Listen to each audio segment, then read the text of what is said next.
A compartir la clase. ¿Me confirman que me escuchan? Sí. Sí, señor. Bueno. La mastitis bovina estamos hablando de Streptococcus. La mastitis bovina es una mm, reacción, obviamente, inflamatoria de la glándula mamaria. ¿Sí? Entonces, aquí hay inflamación y es importante que veamos que la glándula mamaria es importante para la producción de leche y de terneros, ¿no? ¿Sí? Entonces, aquí vemos que la glándula mamaria se compone de unos acinos, los cuales tienen mucho epitelio, ¿sí? Este epitelio está formado por epitelio, células epiteliales llamadas células somáticas. Las células somáticas, pues son todas excepto las células reproductivas. Em, Generalmente se presentan algunos estreptococos en la mastitis como son agalacti, cuando la mastitis es clínica. Agalacti significa sin leche, ¿no? Cuando la mastitis es clínica. Hemos nombrado ya algunas lisinas y las quinasas. Ya sabemos que las quinasas pues rompen fibrinógeno y se unen a la plasmina para em, romper coágulos y las dornasas dañan el DNA. Sabemos de la cápsula antifagocítica y anticomplemento y está el Streptococcus dysgalactiae. El dysgalactiae es la mastitis subclínica, donde disminuye, como dice el mismo nombre de la bacteria, disminuye la cantidad de leche. Aquí puede haber exotoxinas pirógenas que formen la fiebre escarlatina. Y el uveris, que también está presente en las mastitis. Recordemos que antes Profe, habíamos, no, señor, es que no entendí Streptococcus dysgalactiae. en el Streptococcus dysgalactiae disminuye la cantidad de leche. Es una mastitis subclínica. Subclínica significa que no tiene signos clínicos. Es una inflamación imperceptible y es de la que más sufren los atos en Colombia. ¿Me hago entender? Sí, señor, gracias. Sí. Bueno, entonces aquí disminuyen la cantidad de leche y presenta algunas toxinas, como por ejemplo las toxinas pirógenas o que forman fiebre en el tejido y la fiebre escarlatina, o sea, rompe vasos sanguíneos, lo que hace disminuir la cantidad de leche porque el acino glandular necesita es leche para poder em, pues producir, lógicamente, y necesita es el capilar para producir esta leche. El uveris. Ya habíamos nombrado la proteína M en Streptococcus y la proteína A en Staphylococcus. El Staphylococcus aureus también hace parte de la mastitis. La proteína R, que es de tipificación, la neutrófilotoxina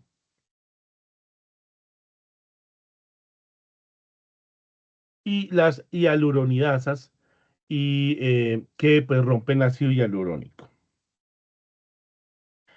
Es importante que veamos que la leche se compone del 87% de agua, ¿sí? Entonces, casi un 90% es agua y el 0.7% son los minerales. el sodio, el cloro, ¿sí? Son los minerales. Y 3,4 a 3% sería la grasa que compone las vitaminas A, D, E, B y proteína. La leche es una fuente de proteína para el crecimiento de nuestros animales. Entonces es fuente de proteína eh, y la mayoría tiene lactosa, que es el 4,8% de lactosa. Entonces, ojo con los componentes de la leche. Tenemos que saber los componentes de la leche.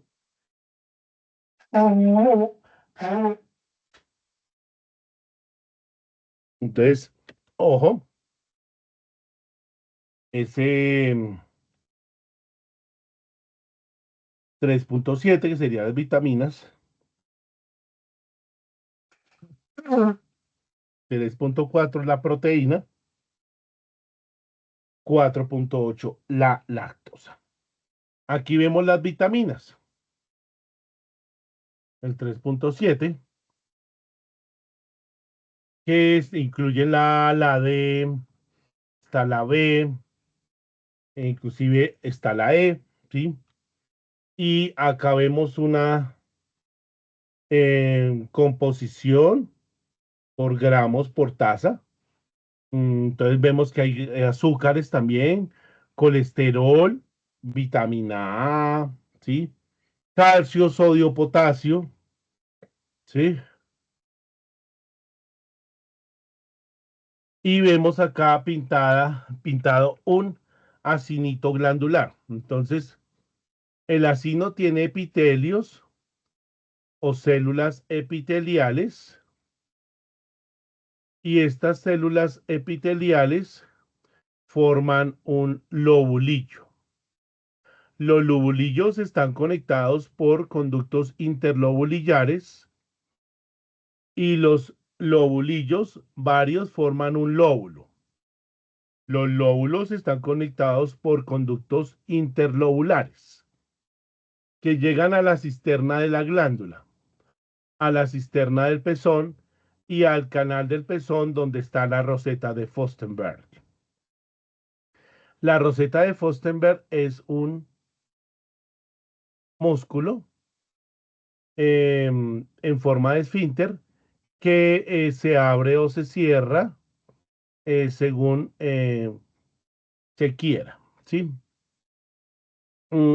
Acá alrededor del acinito pasa el vaso sanguíneo que intercambia ese 87% de agua, 3,7 de proteína, 3,4 de 3,7 de grasa, perdón, 3,4 de proteína y 0,7 de minerales, que lo tenemos acá también, ¿cierto? ¿Mm? Em,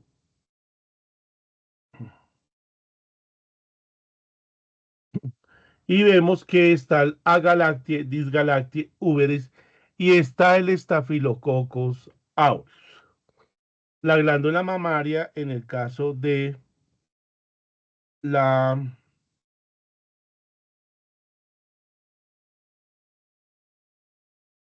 de la vaca, tiene 4 compartimientos separados independientemente y esos compartimientos mm, pueden contaminarse mm, de varias maneras. La oveja tiene dos y la yegua tiene dos compartimientos. ¿Sí? Recordemos que la leche es fundamental, lógicamente, para el crecimiento de los ternascos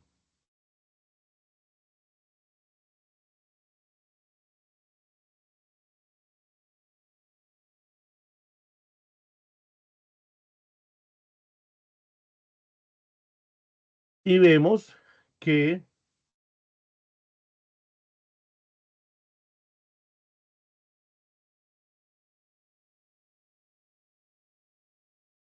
Ahí están los epitelios.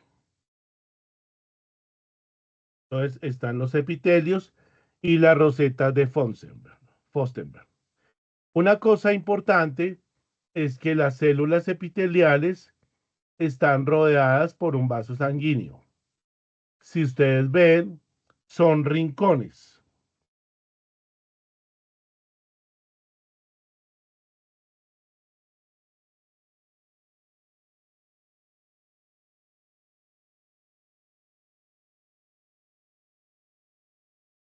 Al ser rincones, son sitios muertos. ¿Sí? Entonces vemos varios sitios muertos y las arterias mamarias.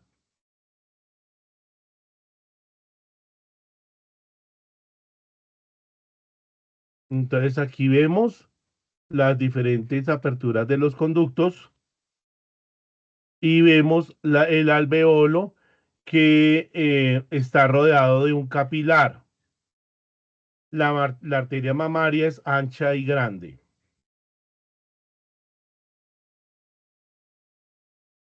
Está soportada la glándula mamaria por ligamentos. Estos ligamentos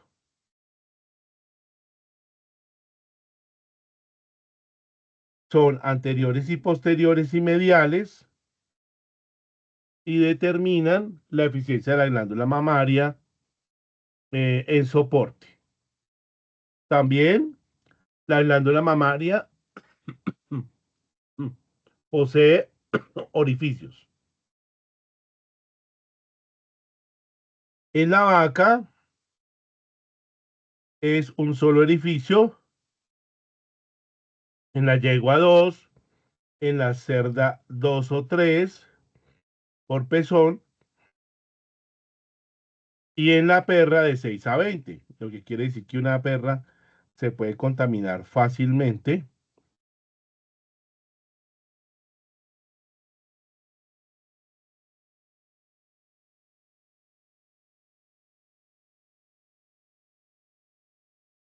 debido a la cantidad de orificios.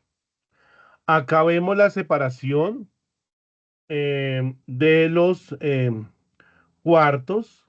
Hay cuartos anteriores y cuartos posteriores. Una vena subcutánea y la implantación de la ubre anterior y posterior. En la parte caudal se implanta la ubre y hay pliegues de piel.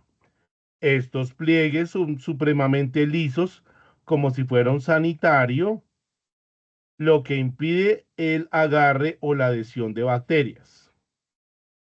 Un surco intermamario. Entonces, ¿por qué se podría contaminar la glándula mamaria?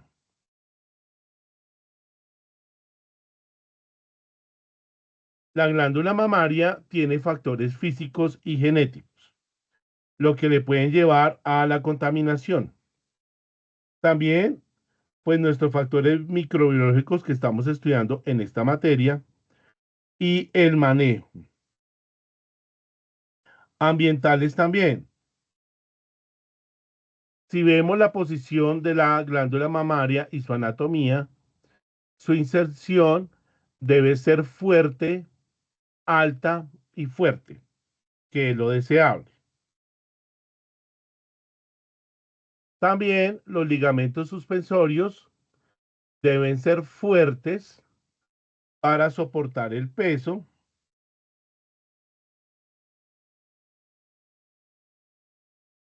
y es importante que también sea una glándula mamaria deseable casi a la altura de los corvejones, no por debajo de los corvejones ni por encima de los corvejones. Si es muy corta, no llena. Si es muy larga, se golpea. ¿Sí? Entonces es muy importante eso. También la colocación de los pezones, no muy juntos, no muy separados, no muy largos, no muy cortos. Entonces, se ve que hay otros factores como el hecho de que haya presión de pezoneras y también vectores como las moscas, la contaminación del agua,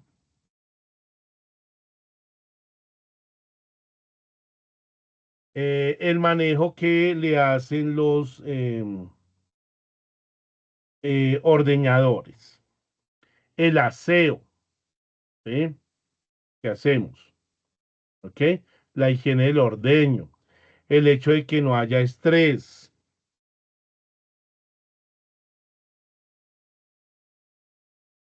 Y vemos que hay otros factores como los coliformes que podrían contaminar la glándula mamaria. Muy importante, aquí vemos que la leche puede cambiar de color y esta leche viene ya a calificarse por eh, el sentido o las percepciones organolépticas,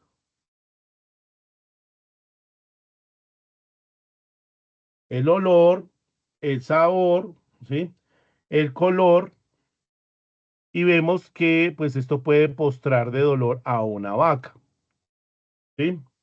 También no solamente existen bacterias, sino que habrá virus y parásitos que logren colonizar la glándula mamaria, especialmente los nematodos redondos, los estróngilus, y en caso de los virus, pues la fiebre aftosa y la estomatitis vesicular, ¿sí? Tenemos entonces Streptococcus agalactiae, Disgalactiae, Uberis, Piógenes, Bovis y el Staphylococcus aureus. Se han introducido otras entidades y vemos que mmm, cada una tiene una preferencia de sitio de contaminación. Unas bacterias colonizan el pezón, otras la cisterna, otros los conductos interlobulillares y los lobulillos. ¿Ok? Entonces vemos que se han introducido otras bacterias, especialmente coliformes, también los clostridiales, y cómo se podría desarrollar la mastitis. Ya hemos aprendido que lo primero es la entrada. La entrada del microorganismo a la glándula mamaria puede, eh, lógicamente, ser mecánica a través del canal del pezón.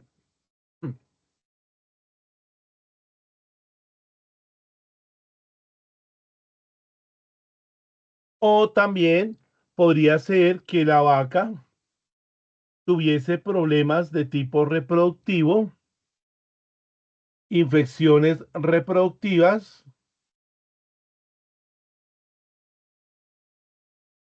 o pulmonares,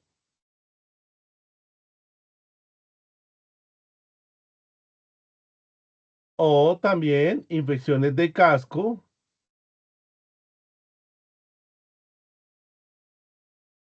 que lograsen una contaminación. Luego de ello, de la adherencia, pues existe la infección, la formación de un biofil, el cual es el que la bacteria se disemine en la glándula mamaria y esto crea inflamación. Esto aumenta el flujo de sanguíneo y aumenta la permeabilidad del endotelio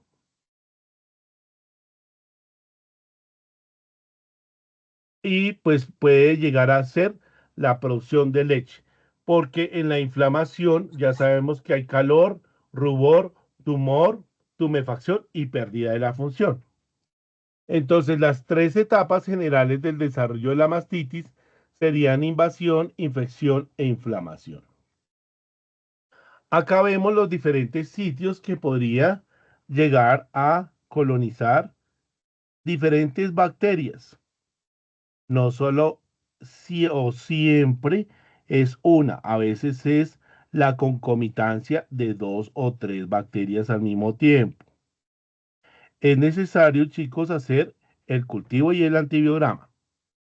El sistema inmune no deja esperar con su diapedesis.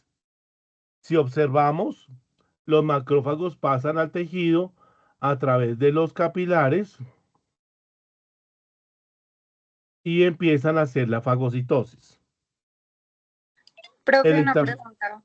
Dime. Es que sobre el biofilm, la cápsula polisacárida y el biofilm es lo mismo. El biofilm es todo el proceso. ¿Sí? Ah, ok, El de la unión. exopolisacárido es todo el proceso. El biofilm es la biopelícula de la reunión de muchas bacterias, de colonias. ¿Sí?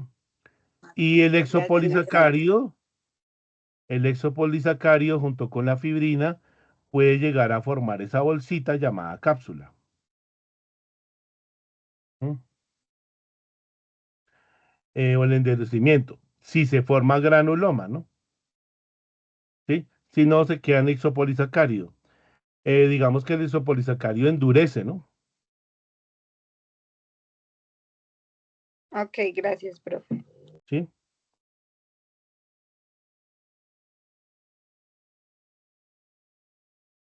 Recordemos que el macrófago está atacado para formar un granuloma. Si se llegan a formar granulomas mm, crónicos, ¿no? Acá vemos que el estafilococo también se em, presenta como un superantígeno y que también tiene enzimas de degradación de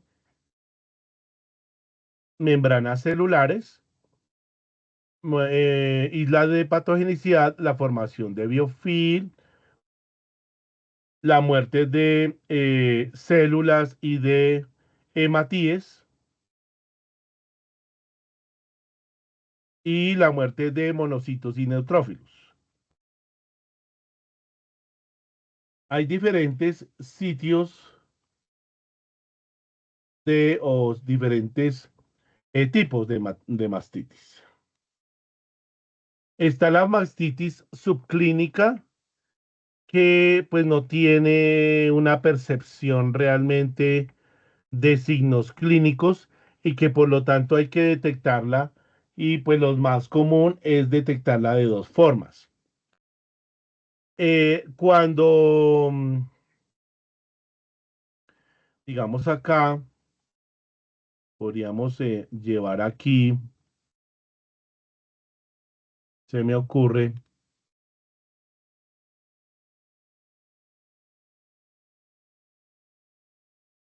llevar aquí esta gráfica.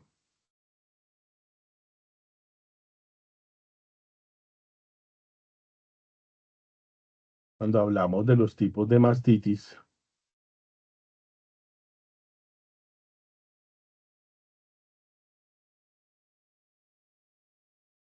Y vemos que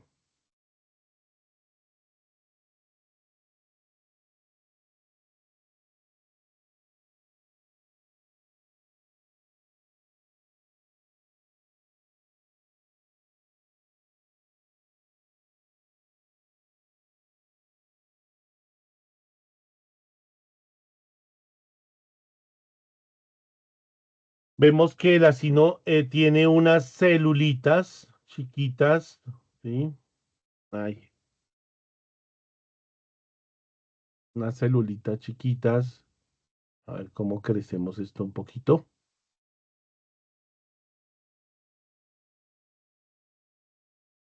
para que se vea. Toca es como cortarlo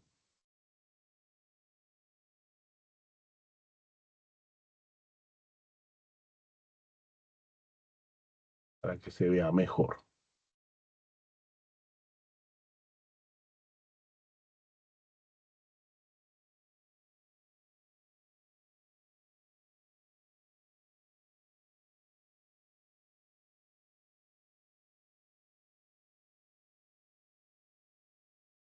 Ahora sí.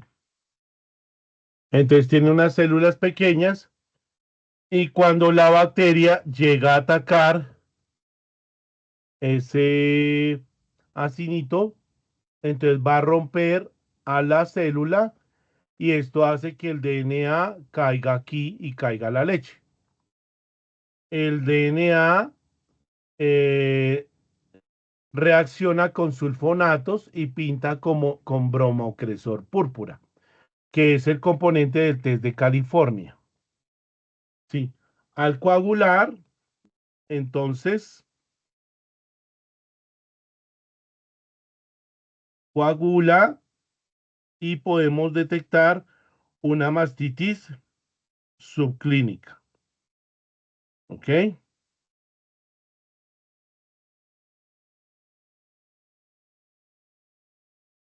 También el hecho de que se rompan, mm, las células hace que las sales del citoplasma caigan a la leche y se pueda detectar la conductividad eléctrica de la leche dada por las sales que caen a la leche. Esta es una,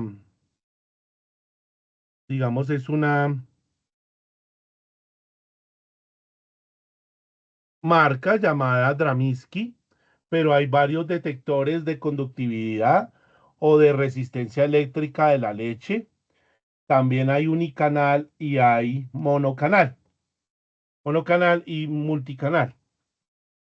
La mastitis subclínica se convierte en una mastitis crónica.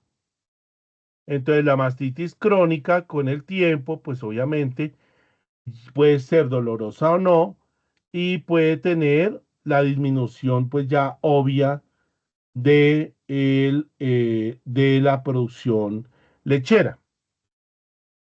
La clínica, pues tiene dolor, tiene signos clínicos, hay enrojecimiento, hay edema, hay rubor, ¿sí? Signos clínicos de inflamación, el color de la leche cambia. Recordemos que cuando hay calostro, pues ahí el calostro es más amarillo por la cantidad de inmunoglobulinas que están presentes. Otra cosa es que puede haber sangre.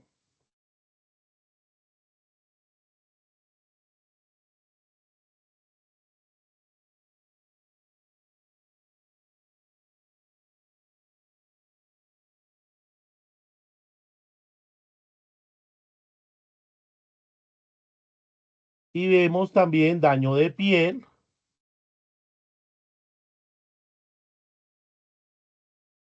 Y está la aguda. De un momento para otro, 3 días, puede morir. Entonces, como hay aguda, hay crónica, hay subclínica, hay clínica. Puede morir inclusive el animal, se deprime, lógicamente no hay apetito y hay otros tipos de mastitis, la ambiental y la contagiosa, que pueden ser logradas a través de vectores, manejo, equipos de ordeño, materia fecal, aguas contaminadas, la cama, los establos, el suelo.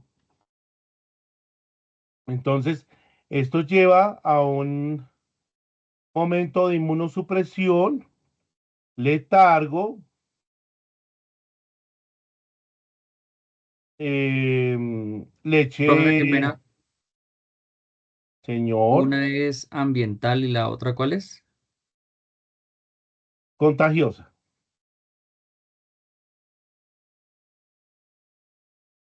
Gracias.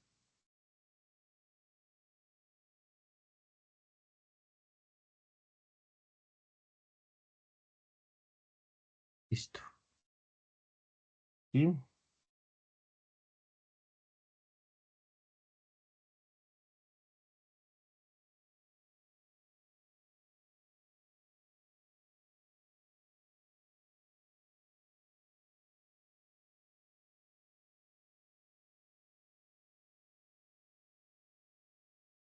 Entonces, podemos tener presencia de dolor, ¿sí? Entonces tenemos, Sergio, aguda, crónica, subclínica, clínica, ambiental y contagiosa. ¿Cómo detecto la mastitis? Lo primero, el diagnóstico de una mastitis se hace examinando el animal en total. No hay que examinar un órgano.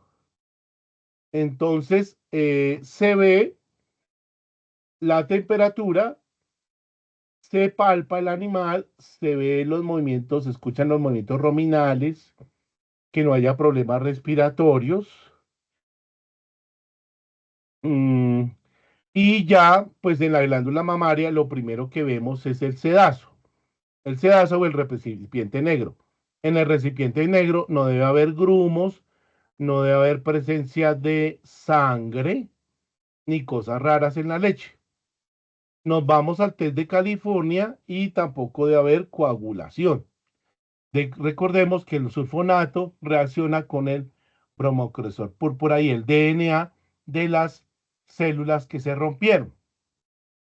Muy importante determinar también el estado de las pezuñas.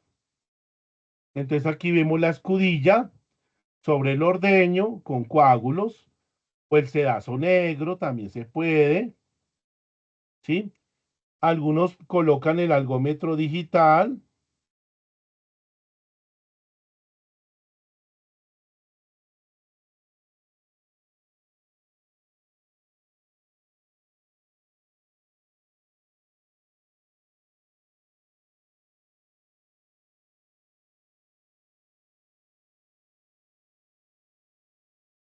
Se puede palpar la ubre, ver si está caliente, ¿eh? Y determinar las variaciones de la resistencia eléctrica o conductividad eléctrica de la leche por el incremento de sales en la leche. Cloro, fosfato, calcio, ¿sí? Sodio. Aquí vemos un milkshaker que es diferente a la marca Draminsky. Y vemos que él mismo le dice a uno cuál es la guía de infección, que es de punto 5 a 1. Entonces, ahí podemos determinar, ¿sí? Si está menor de punto 5, pues no, y pues 1 ya es infección.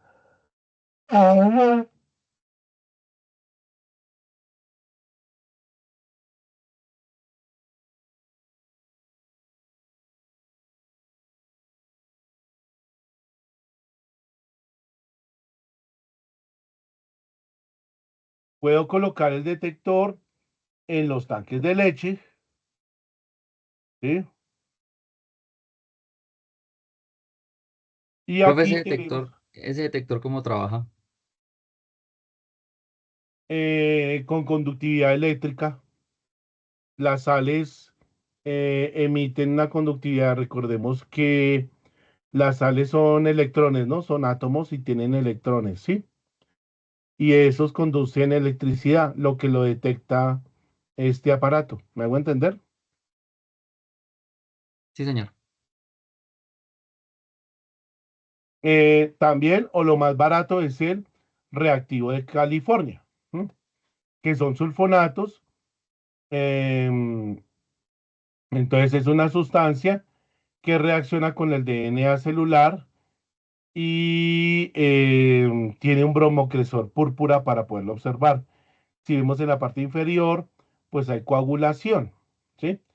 Estas celulitas se romperían y el DNA pues estaría ahí presente.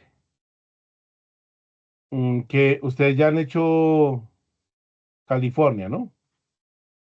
Me han dicho, ¿sí? Me imagino que Sergio lo hace cada 15 días. ¿M? Sí, señor.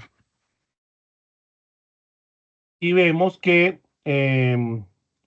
pues ya una cruz es de 1.500.000 células y 3 cruces es más de 5 millones. Puedo hacer cultivos microbiológicos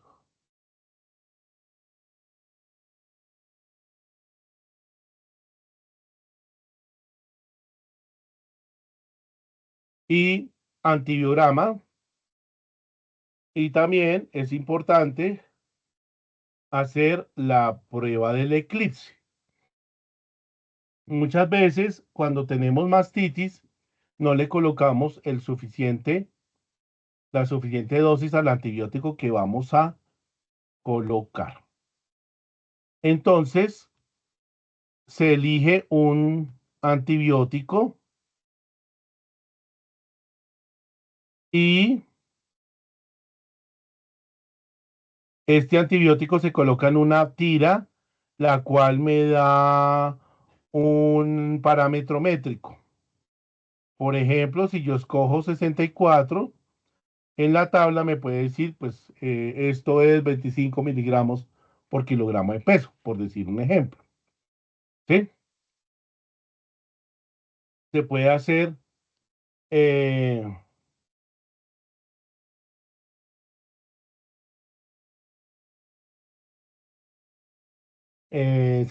CAM, la prueba de olfactor CAM, un factor es un promotor. CAM tiene las siglas de Christy Atkins Mush Peterson, ¿sí? Christy fue quien determinó que el factor CAM de los estreptococos reaccionaba con la hemolicina del Staphylococcus aureus. Coloco el Staphylococcus aureus y acá mi cultivo de leche y determino al unir el factor CAM con la beta-hemolicina, se rompen los glóbulos rojos en forma de flecha.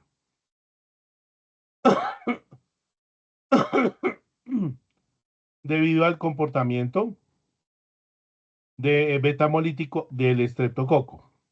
¿Sí? También hidrolizan y purato, que son metabolismos de la glucosa.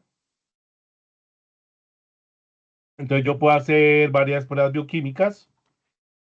Estas manitos gorditas son mi persona. Y ven cómo estaba yo cultivando en la cabina de flujo laminar en el agar sangre. Y acá vemos el comportamiento betamolítico. ¿Ok? También yo puedo hacer siembras en medios líquidos y en medios sólidos. Triticasa azúcar o triple azúcar hierro, BHI, agar Colombia o agar sangre. Ahora se hacen APIs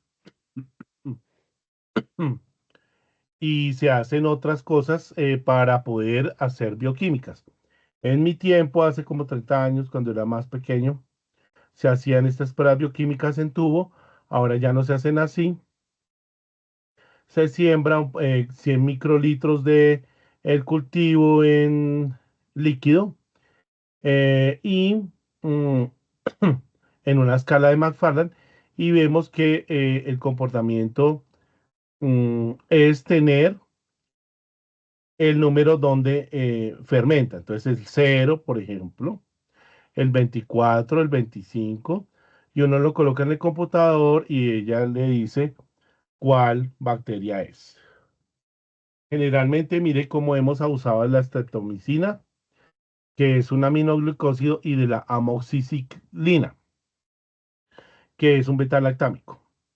Entonces, usamos con los antimastíticos. Puedo medir la leche, el pH, o puedo hacer una prueba de wet site, que es con hidróxido de sodio, que es parecido al bromocresol púrpura junto con los sulfonatos, que la hacen en Agrosavia. Allá tienen el Wisconsin o el Somaticel, que pues resume todas las propiedades físicas de la leche. O pues yo conozco es el Coulter Counter o Lactoscan. que ya me puede hacer una gráfica de cuáles son las células somáticas que tengo y pues es más sensible, ¿no?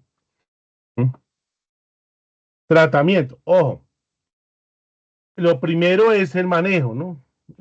Mirar si yo en realidad estoy lavando la ubre con agua potable, la limpieza que estoy haciendo, el hecho de hacer el presellado y el sellado, lavarme las manos, las moscas, ojo, contaminación, el tanque de frío, el manejo del operario y existen vacunas, ¿no?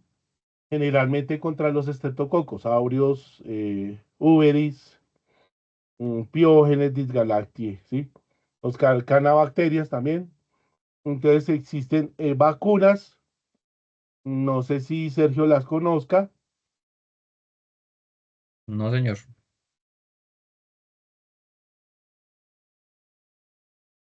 Entonces existen vacunas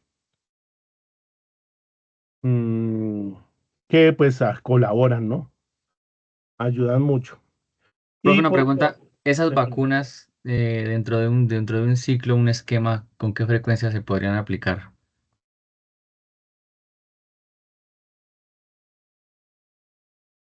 Generalmente son ciclos de 6 meses a un año, dependiendo cómo esta casa, Zoetis, por ejemplo, en este caso, tiene un calendario de vacunas. Le prometo que se lo consigo, ¿sí? Zoetis le da a usted la vacuna y el calendario, pero generalmente es de 6 meses a un año. O sea, aplico el día cero a los 6 meses y ya empieza una vacunación anual, me imagino, ¿no? Que es generalmente como se maneja, por ejemplo, los clostridiales. A partir de em, la novilla que empieza a ser montada, ¿sí? ¿Sí? Entonces, antes de parir, podría empezarse un programa de vacunación, pero me toca conseguir el calendario. Esa pregunta nunca me la habían hecho, entonces yo se lo consigo con gusto y se lo Gracias. muestro en clase. Bueno, señor. Bueno, ahí, pues lógicamente acá en esta materia vamos a hablar de antibióticos, están las cefalosporinas, las acitromicinas, que son los macrólidos, diclosaxilina, que son los betalactámicos, neomicina, que es aminoglucósido, lincomicina, que es aminoglucósido, bacitracinas, penicilinas y tetraciclinas. ¿Sí? Existe gran variedad de antibióticos y ahí los antibióticos funcionan de tres formas. Uno, pueden eh, inhibir la síntesis de la pared. Otra, atacar los ribosomas, como hacen las tetraciclinas. Y otra, atacar el DNA. En cualquiera de las tres, pues se inhibe la síntesis de proteína, lo que quiere decir que no vamos a tener peptidoglicano y al tener un peptidoglicano, pues no vamos a lograr el objetivo de crecer. Aquí tenemos algunos antimastíticos, ¿sí? Con cloxacilina, ampicilina, ¿sí? Que son de los betalactámicos, generalmente. Generalmente casi lo que he visto, betalactámicos, aminoglucósidos y macrólidos, ¿sí? Son como los tres en el juego de la mastitis. ¿Alguna pregunta? No, señor. Bueno, Ahora sí entendí. sí. Obviamente este tema es larguísimo. Seguramente enviaré alguna lectura para que puedan complementar. ¿Ok? Las perras también y los perros pueden contaminarse ¿sí?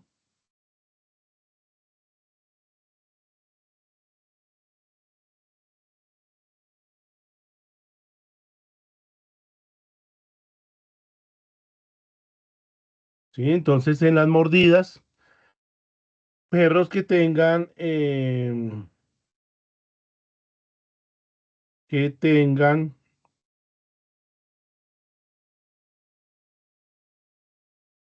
problemas digestivos o respiratorios y pues gusanos barrenadores, ¿no? Como los Dermatobia hominis. ¿Ves los Dermatobia hominis? Eh, Aquí vemos el dren de Penrose que está hecho de látex. Entonces el dren ayuda a cicatrizar. Recordemos colocarlo a favor de la gravedad.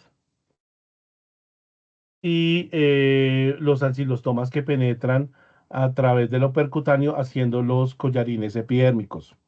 También el hecho de que haya ácaros de la sarna o, por ejemplo, gusanos como la Dirofilaria inmitens. La piel del schnauzer es supremamente delicada, es una de las pieles más delicadas que he visto.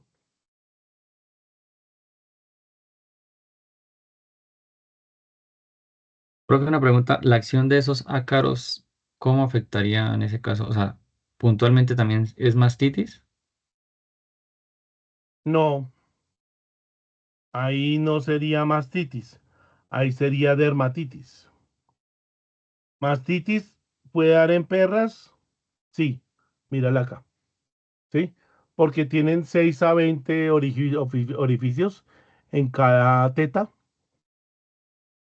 y porque los cachorros pueden lastimar con mordidas o ellos si tienen, por ejemplo, un problema digestivo, subir la C. coli por acá o los estafilococos o los estreptococos, ¿sí? Cuando tenemos cachorros con problemas pulmonares también, se contaminan de bacterias que van a subir a la glándula mamaria. ¿Me hago entender? Sí, sí, señor. Pero digamos ya en el caso, digamos, de estas heridas, ya es por otros factores. Pues por mordidas generalmente, Sí, traumatismos, vacunaciones, gusanos barrenadores, ¿sí? sí, señor. En caso de la vaca, sí es mastitis. Acá pues hay otras cosas, ¿sí? Peleas y pues los ácaros excavan galerías, ¿sí te acuerdas? Ah, Sí, señor. ¿sí? Sí, ya esto es otra afectación.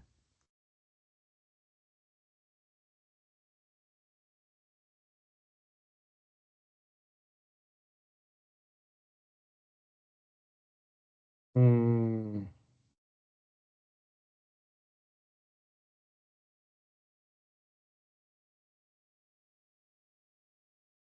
eh, ¿Su merced está viendo mi internet? Sí, señor. Entonces, mire cómo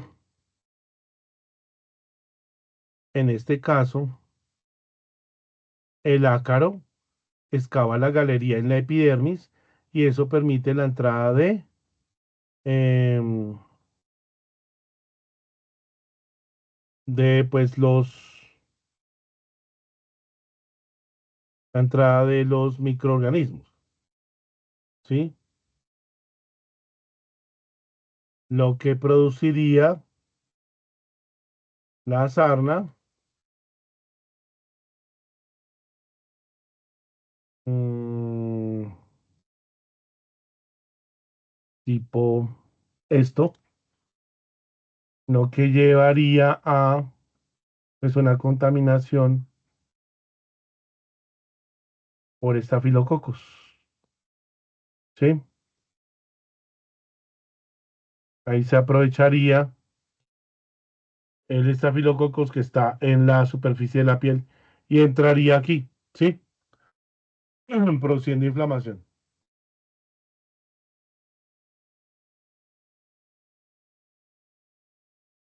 ¿Vamos? Sergio. Sí, sí, señor, ya. ¿Mm? Sí, señor. Ok, O sea, es otra vía de acceso para los estafilococos sí, o los estreptococos, o ¿sí? estreptococos. Que en este caso es Piógenes, ¿no? Ya no es Uberis Galactiae Disgalacti, sino sería el Piógenes. ¿Estamos?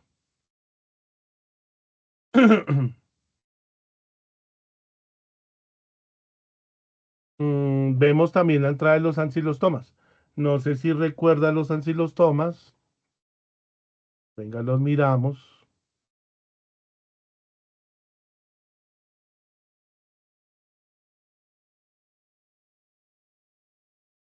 Los ancilostomas, mire que tienen dientes, ¿sí? Lo que quiere decir que muerde la piel. Al morder la piel, inmediatamente, pues se va a producir la entrada percutánea del parásito. A ver, tiene cápsulas bucales, como puedes ver, ¿sí? Y ellos entran a través de percutáneo.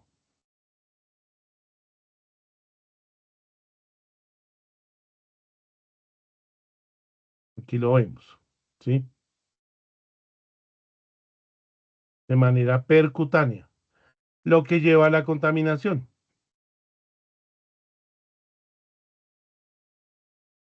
La entrada percutánea del parásito, ¿sí? Y mire que contiene, pues, tiene cápsulas bucales.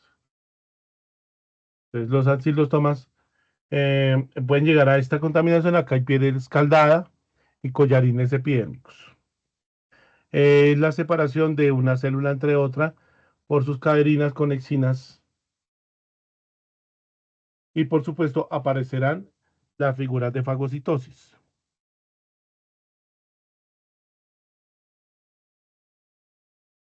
En, eh, en las figuras de fagocitosis,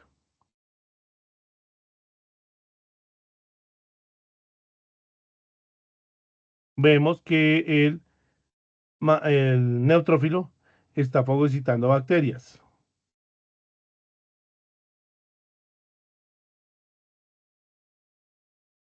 Cuando hay cambio de color, ya lo que podría parecer, como pasa ahí en ese miembro anterior, es que existan levaduras, la combinación de hongos con bacterias.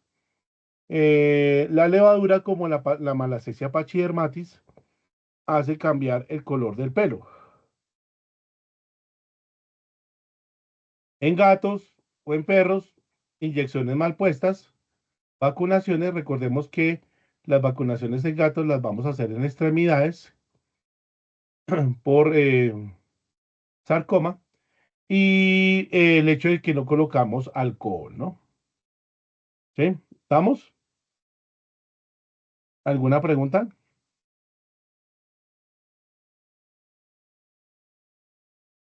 No, pero Listo. Los Streptococcus equi. Entonces, los Streptococcus equi y Zoepidemicus son zoonosis. Producen la adenitis equina, la papera, gurma, estrángula o bastardo de la bolsa gutural. En grupos van a ir a sacar fotos de la bolsa gutural a anatomía.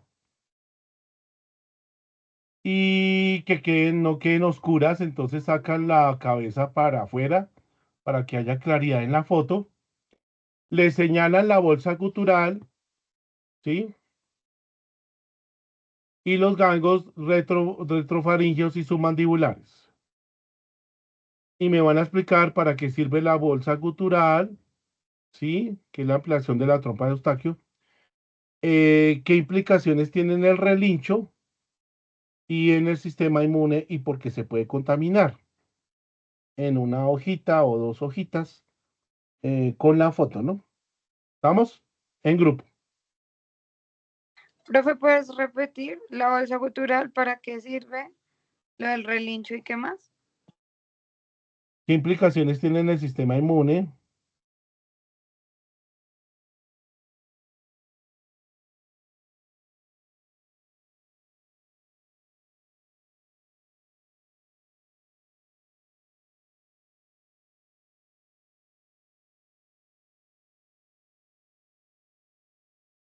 ¿Ok?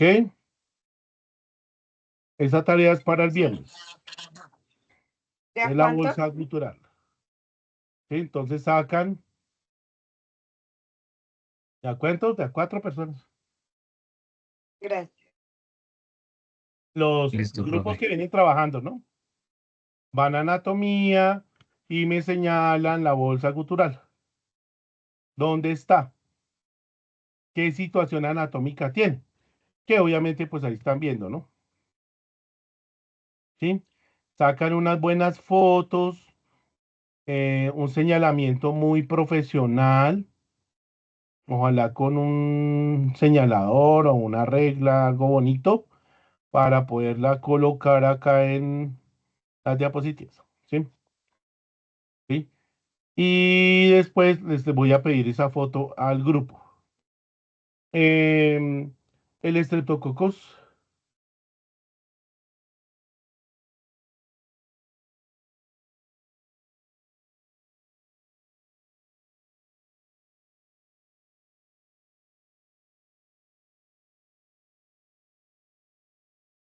también se puede, pues lo primero es la contaminación de las tonsilas o amígdalas, tiene proteínas antifagocíticas. Una cosa que hace el Streptococcus equi es la artritis séptica neonatal. Recordemos que vamos a curar ombligos con el animal de cúbito dorsal, o sea, patas arriba, no de medio lado, porque no penetra bien el yodo. El hecho de que haya artritis séptica neonatal, la cual se introdujo por el ombligo o por problemas respiratorios, hace que caballos como este, que por ejemplo era la promesa del cuarto de milla o el paso fino colombiano, pues no, ya no va a ser la promesa. Se analiza el líquido y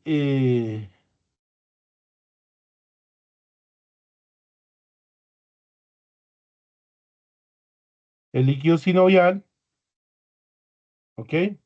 Y se utiliza, por ejemplo, amicacina. Amicacina es un aminoglucósido y penicilina, que es un beta-lactámico. Recordemos que este tipo de bacterias empiezan a tener beta-lactamasas y metilasas para dañar a los aminoglucósidos. Cabemos la gurma, papera, quina o estrángula. Y pues yo estudio así, mire. Entonces, siempre que una bacteria llega a las tonsilas, se va a 3 sitios: corazón, riñón, articulaciones. Luego, puede llegar al pulmón, puede producir aborto, ¿sí? Entrar por el ombligo, producir laminitis, tener factores como coagulasa positivo y también llegar a formar la púrpura trombocitopénica. La púrpura trombocitopénica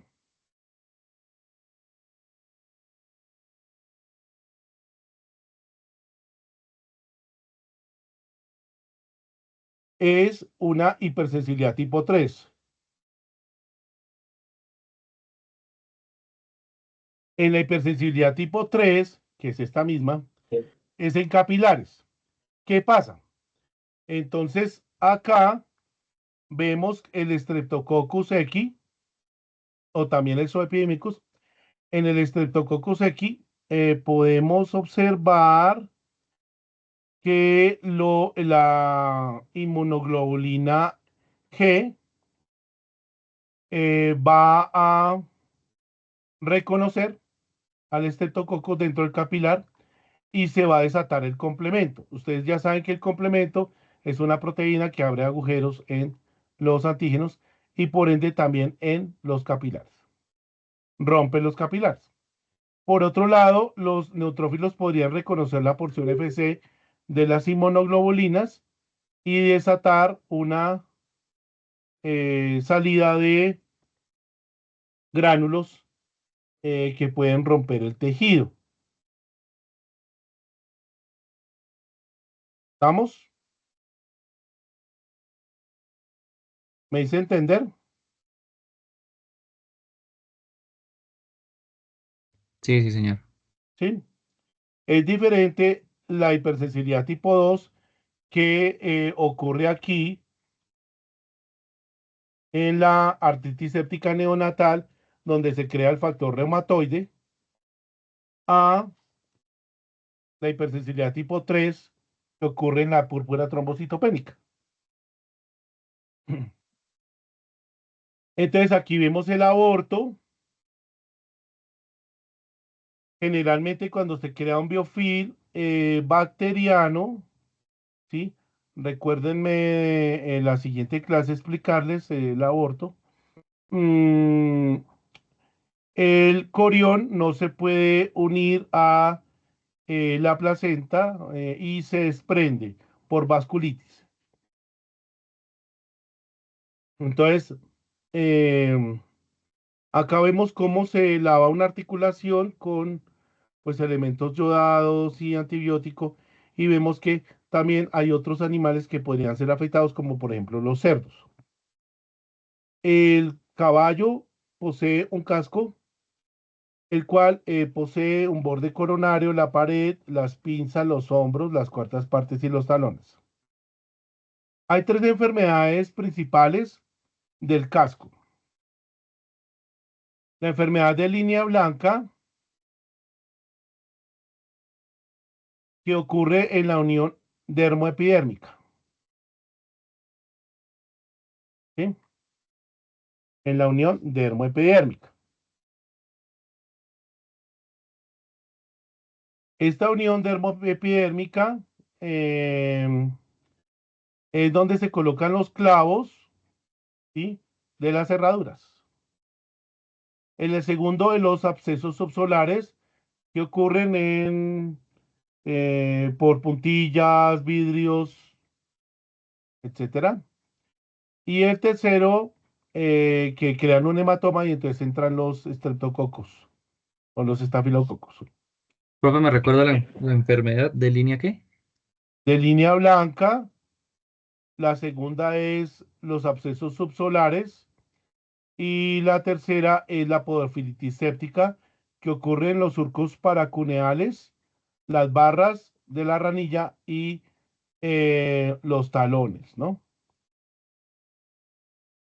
Esto puede afectar el casco haciendo laminitis y aquí vemos que la pinza es la primera afectada, lo que quiere decir que muchas veces el caballo se siente en los talones, ¿sí?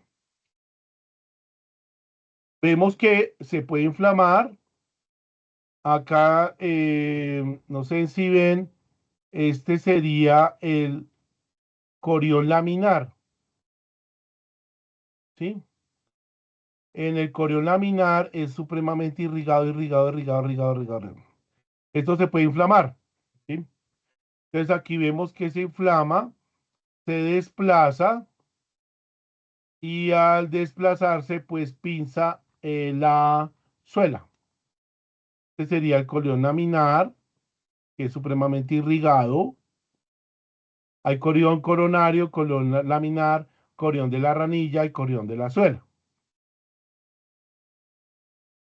Entonces, la muralla del casco se separa del tejuelo o la falangeta o la tercera falange, rotándose, abriendo un ángulo, ¿sí? Lo que determina, pues, la laminitis. Hablan de otras cosas eh, que pueden causar laminitis, aparte de, pues, las bacterias. Acá meten, por ejemplo, salmonela. el hecho de que haya infusura por el sobrecrecimiento del casco, ¿sí? Y el hecho de que haya zapato de payaso, que lo vemos ahí, ¿sí? Pollitt sacó una teoría que dice que cuando, em, cuando el caballo consume carbohidratos exagerados o granos carbohidratos, esto crea el sobrecrecimiento de bacterias em, en el ciego, lo que causaría una enfermedad metabólica. Mm, también ha sugerido que la enfermedad metabólica hace crecer las bacterias, las cuales se llevan hacia el casco. Al atacar el endotelio produce unas metaloproteinasas 2 y 9, las cuales están presentes en el tejido laminar y que tienen que ver mucho con la irrigación sanguínea del casco. Acá, si ustedes ven, meten el Streptococcus bovis, que es el que podría estar causando laminitis, pero también puede estar el Streptococcus equis y zoopidemicus. Vemos que el hecho de que fallen las metaloproteinasas empieza a fallar el flujo sanguíneo, ¿sí? Lo que inflamará este tejido y la rotación de la tercera falange. Aquí vemos las láminas. O sea, acá hay epidermis y dermis, ¿no? En la epidermis se extrae el estrato córneo, el estrato lúcido, ¿sí? Claramente. Entonces aquí vemos ese estrato. Acá se va introduciendo cada lámina para irrigar el tejido y hacer crecimiento del casco, como en nuestra uña. Entonces aquí tiene una entrada de la lámina epidérmica y cada laminita es irrigada, ¿sí? Para poder nutrirse. Como se llegan aquí las bacterias, esto se produce vasculitis, inflamación y pues vamos a tener una laminitis. Esta es una geografía de cómo está la irrigación del casco y obviamente disminuye la cantidad de oxígeno del tejido, lo que causa una isquemia y un edema. Sube la cantidad de catecolaminas, prostaglandinas, histaminas, serotoninas, que son mediadores químicos de inflamación. Acá vemos que también está implicado otras cosas, como por ejemplo el estrés. El estrés por dolor sube más las catecolaminas, ¿sí? Y lo que aumenta el ritmo cardíaco y la presión arterial para poder irrigar el tejido. Pero las catecolaminas producen vasoconstricción, lo que daña el flujo sanguíneo. También promueve la inflamación, que hay calor, rubor, tumor, tumefacción y pérdida de la función. Y en algunos caballos se ha sugerido que tienen resistencia a la insulina. ¿Por qué? Porque el consumo de carbohidratos aumenta la producción de insulina. Al aumentar la producción de insulina, entonces esto hace un trastorno metabólico que se asocia a la laminitis. Dolor, lógicamente. El estrés causa el aumento de corticoides, ¿sí? Que tienen, o digamos que aumenta la afinidad con las catecolaminas lo que bloquea la captación también no solo de oxígeno, sino de glucosa. La glucosa es importante para poder funcionar, ¿sí? Entonces se sugiere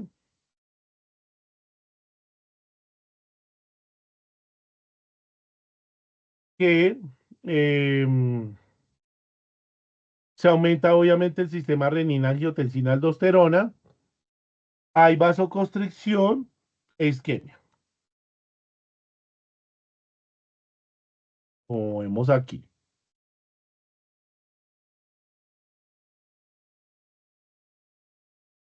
Yo tengo un casquito, tengo que llevárselos para que lo puedan ver. Acá está un esquema de cómo es la fisiopatología de la laminitis. Otra cosa es que puede aumentar el ácido láctico celular, lo que daña las membranas celulares y disminuir por pérdida o captación de glucosa el ATP.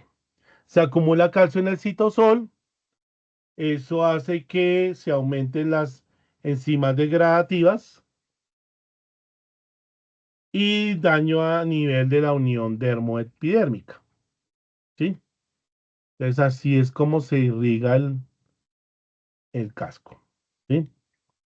Las laminitis se pueden dividir en laminitis aguda, en donde la postura del caballo es sentado de adelante, por ejemplo. Al sentarse de adelante, uno supone que el caballo está evitando el dolor en la pinza y la recae sobre los hombros y talones o remetido de atrás, por ejemplo, para evitar el dolor en los miembros posteriores. ¿Sí? Intentan soportar siempre ese peso en los talones, la marcha es corta o rechazan a moverse, ¿sí? Algunos se postran y se dice que la magnitud de clasificación da unos grados llamados los grados de Obel. Obel clasificó esta inflamación primero levantando los pies o los cascos, el miembro anterior o posterior. Digamos que se planta de adelante o también se rehúsa a moverse en el grado 3 y en el 4 pues se postra. Entonces disminuye la temperatura, puede haber inclusive abscesos que revientan en la pinza, sangrado, ¿ok? Y así como hay laminitis aguda, hay laminitis crónica. Acá vemos que algunos abscesos han reventado a través de la suela.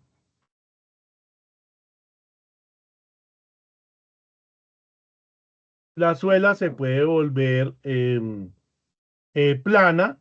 Resulta que la suela no es plana, es totalmente cóncava, que se llama suela caída. Y a la radiografía vemos que hay una rotación total de la falangeta. También puede haber infusiones en la pared del casco, donde han reventado algunos, digamos que el pus busca su salida. Y vemos que no solamente existen Streptococcus bovis o X o exoepidemicos, sino que se combina con otras bacterias como Fusobacterium necrophorum, Dichelobacter nodosus, Dermatophilus congolenses o hongos como el Microsporum X o Epidermophyton X o Trichophyton X. ¿Mm? Lógicamente toca diferenciar lo que está pasando, si hay gusanos barrenadores, si hay artritis, si hay que hacer la diferenciación, o el hecho de que haya un absceso, el cual hace que las bacterias eh, tomen el torrente sanguíneo y viajen hacia el casco. Por otro lado, Las gallinas también pueden sufrir de estreptococos epidémicos y faecales, produciendo problemas de corazón, que ya lo hemos visto, de válvulas de corazón, sinovitis y tendinitis y miocarditis, lo que baja la postura. ¿Estamos? ¿Alguna pregunta?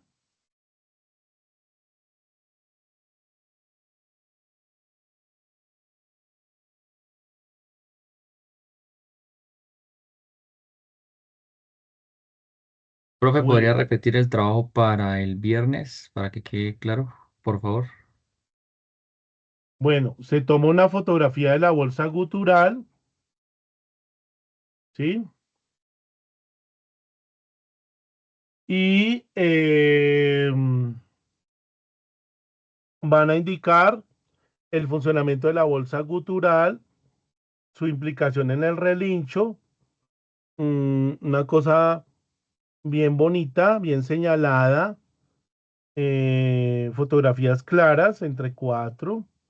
También los ganglios, señalan los ganglios retrofaringios y submandibulares. ¿Y para qué sirve la bolsa gutural? ¿Y qué podía pasar si se afecta la bolsa gutural? Eh, eso, ya, en grupos. ¿Listo? Sí, señor, se entrega a mano. Coloca la fotografía y la imprimes. ¿Sí? Listo. Sí. Y después le voy a poder pedir las fotografías en el WhatsApp.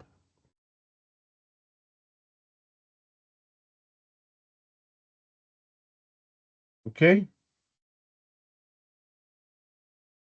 Recordemos que el viernes vamos a hacer, pues, entra hasta aquí, ahora sí, estafilococos y streptococos. Vamos a hacer, pues, nuestra parcial y quizzes. Bueno, Señor. bueno, se les quiere, nos vemos. Chao. Chao, profe, gracias. Bueno, Chao, profe. chao. Oh, profe, que descanses. Hasta Gracias. luego, profe, gracias.